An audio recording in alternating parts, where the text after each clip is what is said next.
Ta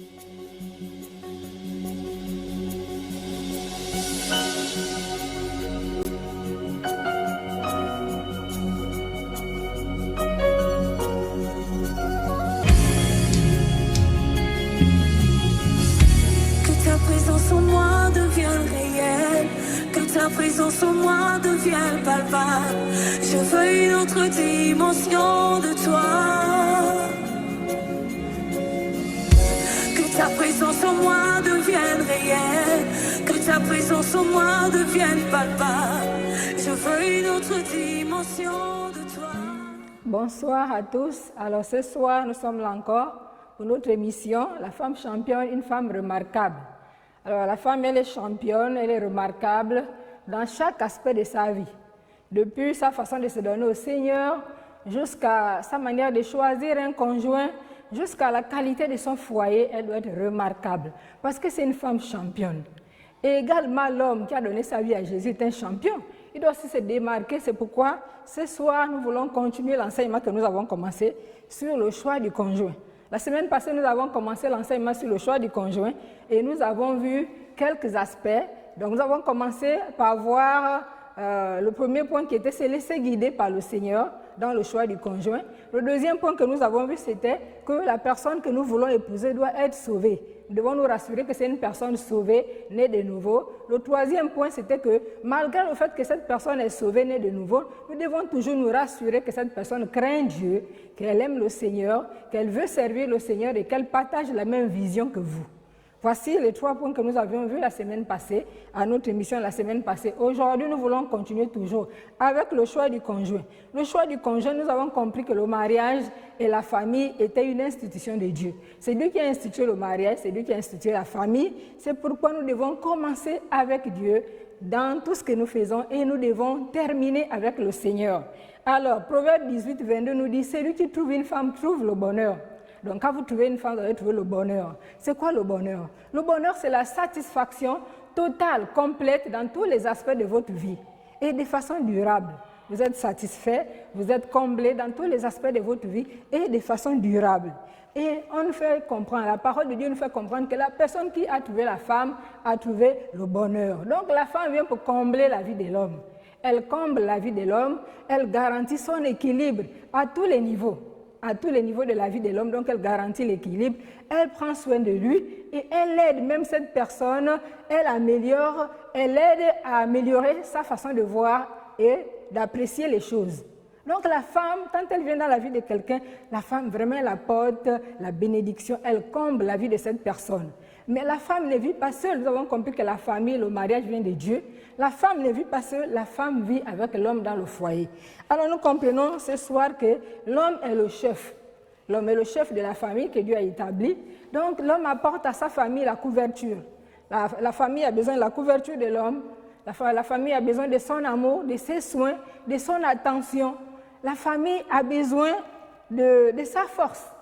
Et il apporte à sa famille la sécurité et l'assurance. C'est pourquoi dans un foyer, nous avons la femme, nous avons l'homme, chacun joue son rôle et les deux ensemble forment une équipe dynamique, vraiment une équipe dynamique.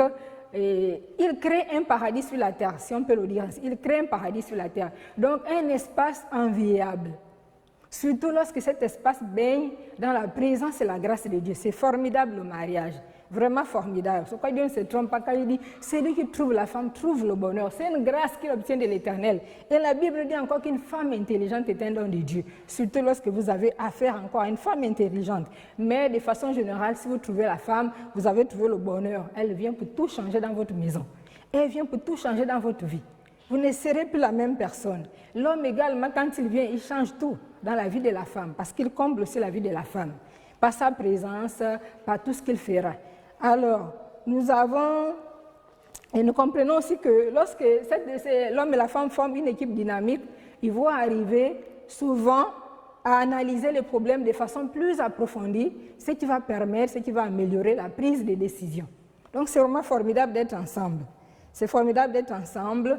Donc, l'homme et la femme vont créer ensemble, dans la présence de Dieu, un cadre sain, au sein duquel les enfants vont s'épanouir librement. Les enfants vont se développer de façon convenable. Et c'est ce genre de couple, Donc la famille créée par Dieu, ce couple est normalement un maillon de la chaîne d'une société, un maillon sûr de la chaîne d'une société. C'est pourquoi vraiment Dieu est content de voir les gens se marier. Lorsque les gens se marient, Dieu se réjouit parce qu'il n'est pas bon de vivre dans le désordre. Il vaut mieux se marier pour glorifier Dieu que de vivre dans le désordre. Donc nous allons voir le 4e point ce soir, c'est plaire, que la personne que vous voulez épouser doit vous plaire physiquement. Donc plaire physiquement. La personne que vous voulez épouser doit vous plaire physiquement. Ça peut sembler ridicule et peut-être dépassé, parce que les gens souvent mettent l'accent sur ce qui est spirituel. Non, la personne, en fait, on s'intéresse plus à ce qui est spirituel et souvent on néglige les éléments comme, par exemple, le physique. Mais c'est parfois une erreur, c'est souvent une erreur de croire que nous n'avons pas besoin. La personne que vous voulez épouser doit aussi vous plaire physiquement. Parce que lorsque nous voyons même dans la Bible, et nous allons lire pour cela, dans Cantique des Cantiques, chapitre 1, du verset 15 au verset 16, il nous est dit que tu es belle, mon ami, que tu es belle, tes yeux sont des colombes. Et au verset 16, il est dit que tu es beau, mon bien-aimé, que tu es aimable, notre lit, c'est la verdure. Donc nous voyons Salomon ici qui dit à sa fiancée qu'elle est belle. Et la fiancée aussi en retour lui dit que tu es beau, mon bien-aimé. Donc ce n'est pas une mauvaise chose d'apprécier le physique. Dieu n'est pas contre la beauté. Lorsque nous lisons dans la Bible, nous voyons que Sarah, Rebecca, la reine Esther étaient de belles femmes. C'était des belles femmes, la Bible en parle, que c'était des belles femmes. Et lorsque nous voyons aussi Joseph chez Pharaon, chez Potiphar, c'était un bel homme. On dit qu'il était beau de taille et de figure. De telle sorte même qu'au point même où la femme de Potiphar l'a désiré. Parce qu'il était un bel homme. Donc moi je pense que l'aspect physique n'est pas condamné par Dieu. Souvent on pense que lorsqu'on dit non, il faut que la personne aussi vous plaise physiquement, souvent les gens disent non, mais ce qui compte c'est le spirituel. Non. Dieu aussi s'intéresse à notre physique. On ne peut pas aussi épouser une personne qu'on n'a pas appréciée physiquement. C'est vrai que ce n'est pas le critère le plus important. Le plus important, c'est la volonté de Dieu, comme je le disais déjà. Si Dieu a choisi pour vous et Dieu amène vers vous la personne, c'est que c'est la meilleure personne qui vous convient. Nous devons faire confiance parce que Dieu connaît ce qui est bon pour nous. Mais aussi, Dieu n'est pas contre le fait que nous puissions apprécier le physique de notre femme ou de notre mari, ou bien de notre future épouse ou de notre futur époux. C'est important. Et il est également aussi important de voir notre conjoint sans maquillage et sans parure. C'est vraiment important de le voir tel qu'il est, sans maquillage, sans parure, parce que certaines apparences cachent parfois la méchanceté et la fausseté. Donc il est aussi important de voir l'autre tel qu'il est. Et à ce niveau, je pense qu'on ne doit rien se cacher. On doit être clair l'un avec l'autre, transparent, comme la Bible dit qu'ils étaient nus l'un devant l'autre et ils ne se cachaient rien. Donc lorsque nous sommes fiancés, dans le choix du conjoint, ou dans le choix du conjoint, même si on n'est pas encore fiancé, dans le choix du conjoint, nous devons tenir compte de tous ces aspects. Nous devons discuter avec la personne. Donc je dois dire à l'autre clairement ce que je suis. Je ne dois pas mentir. Si je n'ai pas fait des études universitaires, ça ne sert à rien de dire que j'ai fait des études universitaires. Si j'ai fait un enfant va au mariage ou des enfants vont au mariage dans mes relations antérieures, je dois dire à l'autre que j'ai un enfant ou des enfants avant le mariage. Donc je ne dois rien cacher, de telle sorte que l'autre découvre tout au sein du couple, au sein du foyer, et souvent ça crée des problèmes. Ça crée des problèmes parce que nous mettons un certain maquillage. On se fait passer pour des personnes qui ont un certain niveau d'instruction alors que ce n'est pas le cas, ou bien on se fait passer pour des personnes qui n'ont jamais eu peut-être d'enfants ou bien qui n'ont pas un passé. Non, nous devons tout dire à l'autre.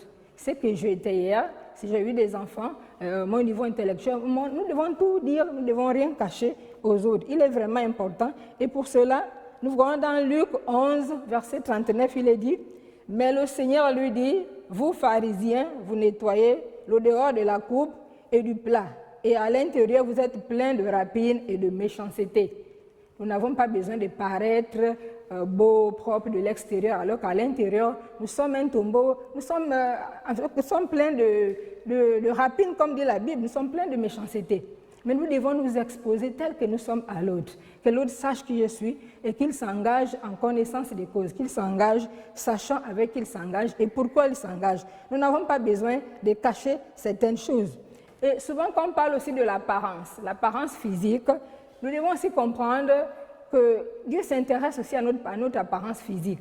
Parce que lorsque l'homme vient vers vous demander en mariage, parfois ce qu'il attire, c'est d'abord votre paraître. votre façon d'être. Parfois, ils ne connaissent pas encore votre caractère. C'est vrai qu'il y en a qui disent, non, moi, je préfère la beauté intérieure. La beauté intérieure, certes, oui, mais la beauté extérieure aussi attire.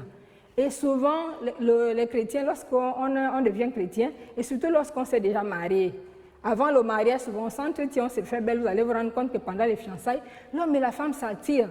Et après le mariage, on se laisse aller, on laisse tomber son corps, on ne s'entretient plus, surtout lorsqu'on a déjà fait les enfants, lorsque les enfants commencent à venir, on fait des maternités, on laisse tomber son corps, on ne s'entretient plus. On pense que parce que mon mari est chrétien, donc il s'intéresse plus à ma beauté, à mon physique, c'est une erreur. Vous êtes à deux toute la vie, c'est la seule femme qu'il aura toute sa vie et c'est le seul homme aussi qu'elle aura toute sa vie. Donc vous devez continuer à vous entretenir physiquement. Il n'y a pas de leçon de se laisser aller. Souvent les femmes se laissent aller, elles se disent, bon, j'ai déjà mon mari, je l'ai épousé, il est chrétien, il va encore aller où? Donc je peux me négliger, je peux m'entretenir comme je peux me laisser aller. Non, c'est une erreur. Nous vivons dans un monde où nous voyons les femmes, les hommes se promènent presque nus, avec des mini-jupes, des mini-robes, et les hommes avec des pantalons sur les fesses. Et parfois, vous vous demandez, mais pourquoi ça? Et nos maris, même s'ils sont chrétiens, quand ils vont dehors, ils voient ces choses-là. Ils voient ces choses-là. Et aussi, aujourd'hui, de façon générale, la femme se fait belle. Elle est propre, elle est belle, elle est élégante. Et quand votre mari va là où il travaille, par exemple, ou bien il va dans les administrations dehors, il rencontre des belles femmes. Il rencontre des belles femmes élégantes, toilettes vraiment bien faites et autres. Et quand il revient à la maison, comment est-ce qu'il vous trouve, ma sœur? Quand il revient, il vous trouve comment? Épave, passez-moi l'expression. Épave, si vous êtes épave, ça ne va pas. Lorsqu'on parle d'épave, les épaves de voiture ne restent pas dans des endroits propres. On les amène dans des endroits reculés ou bien des poubelles. C'est là où on laisse les épaves de voiture. Souvent, comme vous voyez les épaves de voiture traînent dans les endroits, bien, on demande aux propriétaires de venir les enlever. Venez enlever vos épaves de voiture. Donc, ne sois pas une épave. Quand ton mari vient, il a rencontré les belles femmes dehors, il a rencontré les belles femmes au bureau, bien faites, bien propres. Et quand il vient à la maison, il te trouve, tu es là, les cheveux mal tenus, tu es mal habillé, la maison mal tenue, les enfants mal tenus. Tu penses parce qu'il est chrétien? Non. Pourquoi aujourd'hui les chrétiens tombent dans l'adultère? Parfois, c'est la négligence aussi. On néglige notre apparence, on néglige notre façon de faire les choses, on néglige la maison, on néglige de prendre soin des enfants. Et certains même, parfois même les serviteurs de Dieu, les femmes des serviteurs de Dieu, les femmes des pasteurs, elles se disent, mais non, mon mari est pasteur. Mais non, est-ce que le pasteur ne veut pas que sa femme soit une belle femme? Si un jour le pasteur s'est approché de toi pour te demander en mariage, c'est parce qu'il t'a apprécié. Et s'il t'a apprécié, il t'a aimé parce que tu étais une belle femme, il veut que tu continues à être cette belle femme. Que tu continues à être cette belle femme pour lui faire plaisir. Donc tu n'as pas à dire, non, mon mari, c'est un serviteur de Dieu, donc je peux me négliger. Au contraire, tu dois te faire belle. Tu dois te faire belle parce qu'il y a plusieurs belles femmes dans l'assemblée et la femme du pasteur doit aussi être un modèle. Ton aspect doit plaire non seulement au Seigneur, mais également à ton mari. Tu dois être une belle femme, tu dois t'entretenir, tu ne dois pas te laisser aller, même si tu as fait plusieurs enfants. Les maternités ne doivent pas altérer notre beauté. C'est vrai qu'avec le temps, avec l'âge, la beauté va être altérée, mais nous devons aussi nous battre à ce niveau. En dehors de la prière, prendre soin de nous. Nous devons prendre soin de nous. J'ai écouté l'histoire d'une dame. Son mari lui donnait suffisamment d'argent, mais elle négligeait de s'entretenir. Elle s'habillait mal, elle ne prenait pas soin de ses cheveux. Et à la maison, les repas étaient mal faits, la maison était mal tenue, les enfants étaient parfois mal tenus. Son mari n'était pas chrétien et il allait dehors. Et quand il allait dehors, il a trouvé une jeune dame qui lui plaisait, qui s'habillait bien, qui remplissait toutes ses conditions. Et il ne restait pas souvent chez lui. Il ne mangeait pas souvent aussi la nourriture de sa femme. Parfois, il venait et puis il ressortait. Et la femme ne comprenait pas. Heureusement pour elle, elle était une femme de prière. Elle a prié pour chercher la face de Dieu et Dieu lui a dit que le motif, le problème était dû au fait qu'elle se laissait aller. Donc elle avait une apparence négligée. Et quand elle a pris conscience de cela, et pourtant son mari lui donnait suffisamment d'argent pour s'entretenir, elle a pris conscience de cela, elle a commencé à prendre soin d'elle, de la maison, des enfants, et s'appliquer à bien faire les repas. Mais elle s'est rendue compte que le mari revenait à la maison, il n'allait plus trop dehors. Et un jour, elle a demandé au mari pourquoi le mari n'allait plus trop dehors. Et le mari lui a dit la vérité que j'allais dehors chercher ce que je ne trouvais pas à la maison. Maintenant que tu as changé, tu es transformé, je ne vois plus la raison pour laquelle je vais aller dehors. Maintenant, j'ai une femme propre, belle, élégante, la maison bien tenue, les enfants bien tenus, les repas bien faits. Donc, je n'ai plus la raison d'aller dehors. Et quelque temps après, cet homme a accepté de recevoir Jésus. Il a accompagné sa femme à l'église et il s'est converti. Vous voyez combien de fois des simples apparences peuvent être des blocages à la conversion des âmes ou bien à la conversion des membres de nos familles. Beaucoup de femmes se plaignent que leurs maris ne viennent pas à Christ, mais parfois c'est des aspects de ce genre-là que nous négligeons. Nous mettons simplement l'accent sur la prière, nous mettons simplement l'accent sur le jeûne, sur la parole de Dieu, mais des aspects comme ceux-là, nous ne devons pas aussi les négliger. Savoir prendre soin de soi. Je crois que Dieu a créé toutes les femmes belles. Le problème se trouve au niveau de l'entretien. Comment je m'entretiens? Et mon neveu a l'habitude de dire qu'aujourd'hui, si une femme est vilaine, c'est qu'elle a voulu. Si elle n'est pas présentable, c'est qu'elle a voulu. Parce qu'aujourd'hui, sur le marché, vous trouvez tous les produits d'entretien à toutes les bourses. Vous allez trouver les produits d'entretien à tous les prix. À tous les prix, vous trouvez les produits d'entretien. On ne vous demande pas de vous blanchir, de changer de peau, mais avec votre peau, voyez les crèmes, les produits adaptés à votre peau, les produits qui vous feront, qui ressortiront votre beauté, votre éclat. Simplement, nous n'avons pas besoin de nous blanchir la peau, mais on peut choisir les crèmes qui nous conviennent pour que nous soyons présentables. Aujourd'hui, on n'a plus besoin d'avoir des très grandes tenues. Les tenues sont des habits somptueux. Mais avec le peu de moyens que nous avons, nous pouvons bien savoir choisir nos habits et paraître élégantes, belles, propres, pour faire plaisir à notre mari, à nos enfants, mais à notre Seigneur, Donc, nous ne devons pas négliger l'aspect physique. Souvent, on néglige l'aspect physique. Et nous sommes là comme des épaves. Et après, on se plaint, mon mari ne reste pas à la maison, mon mari, c'est pas parce qu'il est chrétien qu'il n'a plus besoin de voir sa femme belle, jolie, bien propre. Donc, nous devons faire attention, nous les femmes, mais les hommes également. Les hommes ne doivent pas aussi se laisser aller, parce qu'il y a aussi des hommes qui se laissent aller. Et souvent, même dans le choix du conjoint, quand je discute avec certaines jeunes filles, elles disent qu'elles ont peur même de prier pour le mariage parce qu'elles craignent de tomber sur des frères parfois négligés. Des frères négligés, on ne prend pas soin de soi, parfois des mauvaises odeurs et autres, la mauvaise haleine, et souvent les sœurs sont mal à l'aise. Nous devons prendre aussi conscience de tout cela. Ne nous limitons pas seulement aux critères spirituels bien-aimés, mais tenons compte de tous ces aspects. Les maris se plaignent souvent aussi beaucoup du manque d'entretien des femmes. Et les garçons aussi doivent faire attention. Donc, c'est vraiment un aspect important que nous ne devons pas négliger. Donc, le cinquième point que nous voulons voir ce soir, dans le choix du conjoint, il y a aussi connaître l'arrière-plan de la personne que nous voulons épouser. Quand je parle de connaître son arrière-plan, je veux dire par là que nous devons savoir de quel milieu social il sort, son niveau intellectuel, connaître son âge, connaître certains éléments qui vont faire en sorte que vous puissiez voir si vous êtes adapté l'un à l'autre ou pas. Donc, connaître son arrière-plan. Nous voyons dans 1 Corinthiens 10, 31, on dit que nous devons tout faire pour la gloire de Dieu. Quoi que nous fassions, nous devons tout faire pour la gloire de Dieu. Donc, nous devons tout faire pour la gloire de Dieu. Et c'est vraiment très important de tout faire pour la gloire de Dieu. Donc, là, le choix du conjoint, nous devons nous rassurer que la personne que nous voulons épouser, nous devons le connaître. Nous devons savoir, par exemple, de quel milieu social il sort. S'il sort d'un milieu aisé, par exemple, il sort d'un milieu aisé et la fille sort d'un milieu modeste. Et avec le temps, vous allez vous rendre compte des écarts de comportement, des écarts au niveau de l'éducation et autres vont commencer à se manifester. Et ça peut être des sources de conflits dans le foyer. Donc nous devons prendre conscience de tout cela. Un frère qui sort d'un milieu aisé et une sœur modeste, ou bien le contraire, souvent nous devons faire attention, nous asseoir, voir tout cela avec le Seigneur, ne pas négliger. Souvent on pense que c'est des choses inutiles parce qu'on met plus l'accent sur ce qui est spirituel. Non, bien aimé, dans le choix du conjoint, le mariage c'est un domaine délicat, nous devons faire attention, nous asseoir et examiner toutes ces choses qui semblent être des détails parfois qu'on néglige. Mais nous devons prendre au sérieux tout cela. Et nous devons aussi nous rendre compte que l'unité au niveau intellectuel. Le niveau intellectuel de la personne que je veux épouser, est-ce que son niveau intellectuel et mon niveau intellectuel se marient, s'accordent? Alors, si le frère est très instruit et la sœur est moins instruite, nous allons prendre l'exemple, par exemple, vous avez un frère médecin qui veut épouser une fille moins instruite. Mais quand il va arriver, quand il va s'agir d'aller vers les milieux érudits, le frère se sentira gêné, parfois il ne voudra pas présenter son épouse aux autres, parce qu'il est gêné simplement à cause de l'écart au niveau intellectuel, à cause de cet écart du niveau intellectuel, au niveau d'instruction. Donc nous devons tenir compte de tout cela. Souvent on s'engage, on voit l'amour, les sentiments, et puis on est attiré l'un par l'autre, et puis on passe outre certains aspects qui sont des pièges lorsque nous sommes maintenant ensemble dans le foyer.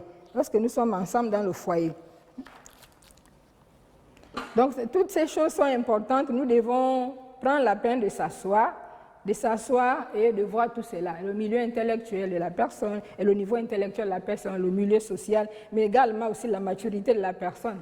Quand je parle de maturité, si je vois l'âge de la personne, est-ce que l'âge du frère et de la sœur qui veulent se marier, est-ce que l'écart va? Est-ce que l'écart, ça va? Si l'écart est trop grand aussi entre les deux personnes, ça risque de causer problème, parce que la personne mature sera toujours gênée devant l'immaturité de l'autre. Des petites choses qu'on pouvait négliger, comme je le dis souvent, ça devient des grands problèmes des montagnes, et souvent c'est compliqué, aussi bien la maturité spirituelle que l'âge. Il est important de voir un bon écart d'âge. Si l'écart d'âge entre les deux est très grand, nous allons nous rendre compte que parfois ça peut susciter des conflits, des frictions, des incompréhensions dans le foyer. Nous devons aussi faire attention à tout cela. Je parlais déjà au niveau de la vocation, donc l'unité au niveau de la vocation, savoir si sa vocation et la mienne correspondent, si nous pouvons servir Dieu ensemble, connaître aussi ce que l'autre pense du sexe. Qu'est-ce que le garçon pense du sexe, qu'est-ce que la femme pense du sexe. Et généralement, pendant que vous êtes en train de vouloir préparer votre mariage, en marchant ensemble ou bien en commençant à discuter ensemble de certains aspects, vous allez vous rendre compte, surtout les filles, vous vous rendez compte si le frère est sérieux ou pas. Si vous demandez le sexe avant le mariage, vous vous rendez compte que c'est un frère qui n'est pas sérieux. Parce qu'un frère sérieux qui craint Dieu, sincèrement engagé avec le Seigneur, il ne peut pas vous demander le sexe avant le mariage. Mais si vous demandez le sexe avant le mariage, c'est un signe qui doit vous interpeller et vous demander de faire attention. Vous devez faire attention. Un frère sérieux ne fait pas ça. Il sait qu'il n'y a pas de rapport sexuel avant le mariage. L'argent, l'utilisation des finances. Est-ce que c'est un frère qui facilement aide? Est-ce que c'est un frère qui facilement partage? Est-ce que c'est un frère qui donne facilement? Je connais un couple, lorsqu'ils étaient fiancés, la sœur voulait tellement se marier qu'elle a négligé cet aspect des choses. Elle avait remarqué que le frère était avare. En fait, il était égoïste, il ne savait pas donner facilement. Et souvent, celle qui sortait de son argent pour faire certaines choses, pour agir ou bien faire certains achats pendant les fiançailles. Et elle s'était rapprochée de moi pour me poser le problème. Je lui avais dit, fais attention, il faut examiner la question avant le mariage. Mais elle n'avait pas vraiment pris la peine d'examiner la question. Elle voulait tellement se marier qu'elle a négligé cet aspect des choses. Elle dit, non, certainement, il va changer au foyer. Et ils se sont mariés. Mais aujourd'hui, elle se rend compte que le frère n'a pas du tout changé. C'est la femme qui fait la plupart des achats dans la maison et ce n'est pas normal. Un homme responsable doit être digne. C'est vrai qu'on dit qu'il n'y a pas que l'homme qui doit dépenser. La femme amène son salaire, l'homme aussi amène le sien. Vous mettez tout ensemble, vous planifiez, vous faites les dépenses. Mais si vous laissez la femme tout faire, vous l'homme, même si vous ne gagnez pas assez, c'est vous l'homme le chef de famille. Vous devez prendre soin de votre famille. Il n'y a pas de raison que votre épouse porte la plus grande charge dans la maison et vous ne faites rien. C'est une honte pour un homme. Un homme sérieux, un homme responsable, surtout s'il est chrétien, il ne peut pas faire ça parce qu'il ne glorifie pas Dieu. Le chef de famille est à l'image de Christ. Et Christ, il est responsable devant l'Église qui est son épouse. Christ est un homme responsable. Donc nous ne devons pas aussi avoir des comportements irresponsables où l'homme ne veut rien faire et il laisse la femme tout faire dans la maison. Non. Je suis désolée, lorsqu'on veut se marier, nous devons nous rassurer que nous avons fait le tour des questions, nous avons étudié toutes les questions. Certains veulent se marier, ils ne savent pas où habiter avec leur femme. Ils se marient comme sur la maison de famille, c'est-à-dire que vous vous mariez, vous ne savez pas où vous allez habiter, vous n'avez pas de maison, vous comptez sur le domicile familial. Vous allez vous marier, vous venez dans le foyer de papa et maman, donc c'est eux qui vont encore prendre soin de vous, qui vont vous héberger, qui vont vous nourrir, qui vont s'occuper de vos enfants, qui vont arriver à envoyer vos enfants à l'école, c'est de l'irresponsabilité. Et surtout lorsqu'on est chrétien, on ne doit pas faire ça. On doit s'asseoir et surtout la sœur est sérieuse. La sœur ne peut pas s'engager avec de telles personnes. C'est un manque de sérieux. On ne se marie pas pour dépendre des autres ou bien demander l'aumône tous les jours, aller vers les pasteurs, aller vers les autres filles, les chrétiens de l'église, demander l'aumône tous les jours. Ce n'est pas mauvais de demander de l'aide, mais il faut d'abord vous rassurer que vous avez réfléchi sur tous ces aspects-là. Vous allez habiter où? Vous allez manger quoi? Ou bien vous allez vivre comment? Avec quelles finances? Vous devez réfléchir sur tous ces aspects. On ne se précipite pas dans le foyer parce que ça brûle. On veut le sexe. C'est vrai que le sexe est la partie sucrée dans le mariage, mais il y a des parties non sucrées dans le mariage. À un moment, il y a des parties non sucrées qu'il va falloir gérer. qu'il va falloir gérer. Il n'y a pas que le sexe. Il faut savoir préparer. Il faut savoir recevoir les parents du mari, tes parents, les amis du mari. Il y a beaucoup d'autres aspects qu'il faut considérer. Il n'y a pas que le sexe. Souvent, on voit le sexe comme la partie sucrée, certes. Mais il y a des parties non sucrées dans le foyer. Et ça va arriver. Nous devons être préparés à tout cela. Donc, le mariage ne doit pas être pris avec légèreté, surtout pour nous les chrétiens. Le mariage doit glorifier le Seigneur. Et pour cela, nous devons tenir compte de tous ces aspects. Et le 6e et dernier point que nous voulons toucher ce soir, c'est l'importance du suivi, c'est faire suivre par des aînés. Vos dirigeants, les pasteurs et sans conseil, ou des aînés, des couples mûrs, qui ont un bon témoignage, dont les foyers sont stables, vous devez les approcher, vous devez vous approcher de ces personnes qui ont une certaine expérience dans le foyer, qui comprennent beaucoup de choses dans le foyer, qui sont vos aînés, qui doivent vous suivre. Les responsables de l'Église doivent vous suivre et aussi les parents. Nous allons lire par rapport à cet aspect, nous allons lire dans Hébreux 13, 17. Hébreux 13, 17 dit « Obéissez à vos conducteurs, ayez pour eux de la déférence car ils veillent sur vos âmes, comme devant en rendre compte, qu'il en soit ainsi, afin qu'ils le fassent avec joie et non en gémissant, ce qui ne sera de votre part d'aucun avantage. » Donc nous devons honorer tous les responsables qui nous suivent, nos responsables. Nous devons les honorer, nous devons les respecter. Et pour cela, nous devons nous approcher d'eux, aller vers eux et leur poser notre problème de mariage. Généralement, les meilleurs conseillers sont vos leaders qui vous suivent et également les parents, le père et la mère. Le père et la mère, s'ils sont chrétiens, ils sont de très bons conseillers. Parce que le papa est mieux placé pour parler de mariage avec son fils, son garçon, et la maman également est bien placée pour parler de mariage avec sa fille. Donc les parents sont généralement des meilleurs conseillers. Ils doivent montrer aux enfants la voie à suivre. C'est pourquoi souvent nous ne devons pas écarter les parents ou bien faire fi du conseil des parents. Nous devons faire très attention par rapport à la vie des parents. Nous devons chercher la vie des parents. Nous devons chercher la vie des parents lorsque nous voulons nous marier. Nous ne devons pas négliger la vie des parents. La vie des parents est importante. Nous ne devons pas contourner cet aspect. Souvent, quand il s'agit lorsque les parents s'apprêtent à donner la dot, lorsqu'on est dans les fiançailles, et puis on a arrêté les dates, on commence, et puis on voit, par exemple, on est sur le point d'aller donner la dot, ou bien quand les parents de la fille commencent à demander la liste de ce qu'il faut pour la dot, tout ça. Parfois, c'est à cet instant que la jeune fille se rend même compte que, il vient voir ses responsables d'église pour dire que mais non, mes parents ont trop demandé, mais c'est bien avant qu'il faut discuter avec papa et maman. Le garçon discute avec ses parents, la fille aussi discute avec ses parents, puis vous trouvez un terrain d'entente. Ce n'est pas la dernière minute. Souvent, quand on vient vers les responsables de l'église, ceux-là ne savent plus quoi faire. Non, c'est avant que les deux familles doivent s'accorder. La fille doit discuter avec sa maman, le garçon avec son père et leurs différentes familles. La fille avec ses deux parents, le garçon aussi avec ses deux parents, ils doivent trouver un terrain d'entente. Et aujourd'hui, le mariage est devenu comme un moyen de gagner.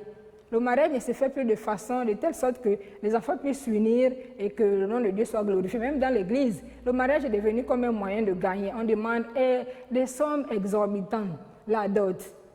On demande vraiment des très grandes sommes. C'est bien, ce qui fait que certains sont bloqués aujourd'hui, ils ne savent plus comment faire parce que les parents demandent tellement d'argent. Les parents demandent tellement d'argent. Je crois même que dans notre loi, pour nous qui sommes au Gabon, je ne crois pas que la loi gabonaise autorise des très très grands montants de dot. Donc je crois que ce sont des questions que nous devons revoir, nous, en tant qu'enfants de Dieu. Nous ne célébrons pas les mariages de nos enfants pour nous enrichir, demander voiture, maison, les bœufs et tout ce que nous voulons. Non, même si notre enfant allait à l'école, je vous en prie. Nous ne sommes pas en train de vendre notre enfant. Nous sommes en train de lui faciliter la chose pour qu'elle aille se marier, qu'elle aille au foyer, mais nous ne sommes pas en train de vendre notre enfant, bien, elle est en train de vendre son diplôme. Combien coûte le Master 2, combien coûte le doctorat? Je ne sais pas. Nous devons revoir tous ces aspects. Facilitons les choses aux enfants. Et souvent, beaucoup dans l'église hésitent à se marier parce que les parents deviennent très exigeants. Et même parfois, les parents chrétiens ne comprennent plus l'essentiel. On veut faire comme les autres, comme le monde. Non, marquons la différence, nous sommes l'église. Et l'église, c'est la lumière du monde. C'est le ciel de la terre, c'est la lumière du monde. Nous devons montrer le bon exemple aux autres. Marions nos enfants pour la gloire de Dieu, dans la sagesse, dans la simplicité, pour que le nom de Dieu soit glorifié. Nous devons vraiment prendre en compte tous ces aspects.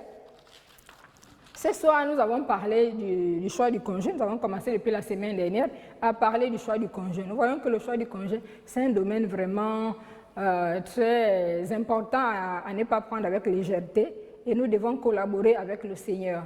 Nous devons collaborer avec le Seigneur. Si nous n'avons pas la grâce d'avoir les gens pour nous suivre, il y a des livres qui sont là, il y a des ouvrages qui sont là, qui peuvent nous aider. Plusieurs livres ont été écrits à ce sujet. Et moi, quand le moment de me marier était arrivé, mes parents spirituels, juste après le baptême, quand je suis sortie des eaux de baptême, mes parents m'ont offert, comme premier cadeau, mes parents spirituels, un livre sur le mariage, avec qui me marierai-je, de Luis Palo, que je conseille d'ailleurs à toutes les personnes qui sont en train de préparer dans ce sens le choix du conjoint. Luis Palo, donc, avec qui me marier, c'est un très bon livre, il est simple, mais vraiment bien fait, avec des conseils très pratiques. Et ils m'ont offert ce livre et je me suis demandé, mais pourquoi je sors des eaux de baptême et la première chose qu'ils m'offrent, c'est un livre sur le mariage. Et je me suis approchée d'eux, je leur ai posé la question, ils m'ont dit, c'est parce que c'est un domaine important, sérieux, à ne pas prendre avec légèreté. Donc il faut te préparer sérieusement. Et j'ai commencé à lire sur le mariage, le choix du conjoint, j'ai commencé à lire. Et vous avez aussi le pasteur Hortense Karambir qui a beaucoup écrit sur la famille. Elle a beaucoup écrit sur la famille, des livres sur le mariage. Donc vous pouvez aussi vous procurer ces livres, vous pouvez aussi avoir ces livres pour approfondir la question. Nous donnons juste l'essentiel, mais vous avez plein d'ouvrages qui ont été écrits à ce sujet. Alors, procurez-vous ces livres et voyez comment approfondir la question. Et n'hésitez pas à vous rapprocher des aînés qui vont vous aider. C'est vraiment très important. Nous voulons conclure cet enseignement sur le choix du conjoint en encourageant les frères et les sœurs qui veulent se marier, à leur faire comprendre simplement que Dieu nous a laissé un livre, un grand livre, c'est la parole de Dieu. Asseyons-nous au pied de ces livres, lisons et voyons les conseils qui y sont. C'est vraiment un livre très riche. Il nous a été laissé afin que l'homme de Dieu soit adapté et préparé à toute œuvre bonne, selon 2 Timothée 3, 15 à 17. Donc nous devons nous imprégner de ces conseils divins tous les jours. Rapprochons-nous de la parole de Dieu. Et lisons cette parole de Dieu, il y a des précieux conseils qui vont nous aider à faire de bons choix, que ce soit dans le domaine du mariage ou dans les autres domaines en relation avec nos vies. Alors je voulais t'encourager ce soir, ma soeur, toi qui veux te marier, tu es à la recherche du conjoint, ou mon frère, tu veux te marier, tu es peut-être en prière dans ce sens. Je déclare, je sais, si tu as donné ta vie à Jésus comme Sauveur et Seigneur, et si tu marches dans l'obéissance, soumis à la parole de Dieu ou soumise à la parole de Dieu, je déclare ce soir qu'au nom de Jésus, tu ne vas pas te tromper dans le choix de ton conjoint, que tu choisiras le bon conjoint qui fera ta joie au nom de Jésus. Je le déclare, que tu choisiras un bon conjoint qui fera ta joie. Tant que Christ sera ton maître, tant que le Saint-Esprit te guidera, tant que la parole de Dieu sera là avec toi, tu feras le bon choix et tu ne te tromperas pas. Je le crois et tu auras un bon mariage, tu vas bénéficier d'un bon mariage. Je le crois et je le confesse au nom de Jésus. Alors nous voulons bénir ce soir toutes les personnes qui ont suivi cet enseignement sur le choix du conjoint. Merci pour les parents qui prennent cet engagement ou bien qui vont renouveler cet engagement, vraiment encourager, encadrer les jeunes, les enfants qui se marient. Et merci aussi à tous les responsables de l'Église pour ce grand travail qu'ils réalisent. Nous voulons aussi bénir toutes les jeunes filles, les jeunes garçons ou les sœurs et les frères qui sont vraiment engagés dans ces projets. Nous vous bénissons et nous ne voulons pas oublier ceux-là qui ne connaissent pas le Seigneur. Ceux qui ne connaissent pas le Seigneur qui suivent cette émission. Vous voulez vous engager correctement, vous n'êtes pas encore marié. La première chose à faire, c'est vous tourner vers Jésus-Christ. Donnez-vous à Jésus, que Jésus soit votre sauveur, votre Seigneur, qu'il sauve d'abord votre vie. Si Jésus sauve votre vie, que vous soyez l'homme, que vous soyez la femme, il vous conduira sûrement vers le meilleur conjoint qui fera votre joie, votre bonheur et qui fera votre allégresse. Donc ce soir, par rapport au choix du conjoint, nous avons terminé et la semaine prochaine, nous verrons les responsabilités des conjoints. L'homme, la femme dans le foyer, quelles sont les différentes responsabilités? Les responsabilités de l'un et l'autre. Et nous voulons terminer par ce cœur comme la semaine dernière. À vous que Dieu a choisi, selon son plan établi, vous lui appartenez par l'Esprit pour obéir à Jésus-Christ et pour être purifié par le sang de l'agneau de Dieu. Que la grâce et la paix vous soient données avec abondance. Oui, la grâce et la paix vous sont données avec abondance par Dieu le Père. À vous que Dieu a choisi selon son plan établi. Vous lui appartenez par l'Esprit pour obéir à Jésus-Christ et pour être purifié par le sang de l'agneau de Dieu. Que la grâce et la paix vous soient données avec abondance. Oui, la grâce et la paix vous sont données avec abondance par Dieu le Père. Oh Seigneur, nous te bénissons. Merci pour ta présence dans le choix du conjoint. Merci d'accompagner tes enfants. Merci de sécuriser les familles. Seigneur, merci pour cet enseignement. Merci pour ce que tu fais dans les vies des hommes et des femmes. Nous te glorifions, Saint-Esprit, ce soir. Et nous voulons te bénir pour ce moment. Nous voulons te bénir pour cet espace. Nous voulons te bénir pour cette émission, la femme championne, femme remarquable. Elle doit être remarquable dans tous les aspects de sa vie. Elle doit avoir un foyer remarquable. Elle doit avoir une vie remarquable. Elle doit tout faire de façon remarquable. Pour la seule gloire de son nom. De ton nom, son mari est un homme remarquable. Ses enfants sont des enfants remarquables. Tout ce qu'elle fait, Seigneur, elle le fait de telle façon que tout soit remarquable.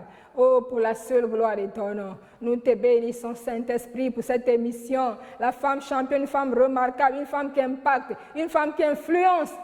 Oh, Saint-Esprit, nous te rendons grâce. Parce que les hommes aussi ont suivi cette émission. Ces hommes sont des hommes remarquables, des hommes d'impact et d'influence pour la gloire de ton nom. Nous venons bénir ces hommes, nous venons bénir ces femmes, nous venons bénir les foyers, nous venons bénir les futurs mariés, Seigneur. Oh, merci parce que tu les assistes dans le choix du conjoint.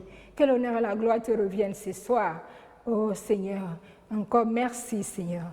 Que ton nom seul soit béni, au nom de Jésus. Amen. Nous avons terminé pour ce soir. Nous avons toujours nos contacts qui s'affichent sur l'écran.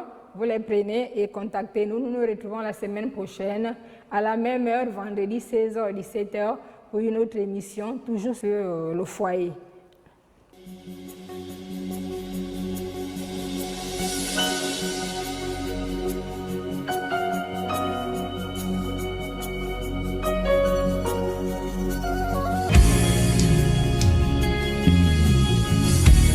Ta présence en moi devienne réelle, que ta présence en moi devienne palpable. Je veux une autre dimension de toi. Que ta présence en moi devienne réelle, que ta présence en moi devienne palpable. Je veux une autre dimension de toi.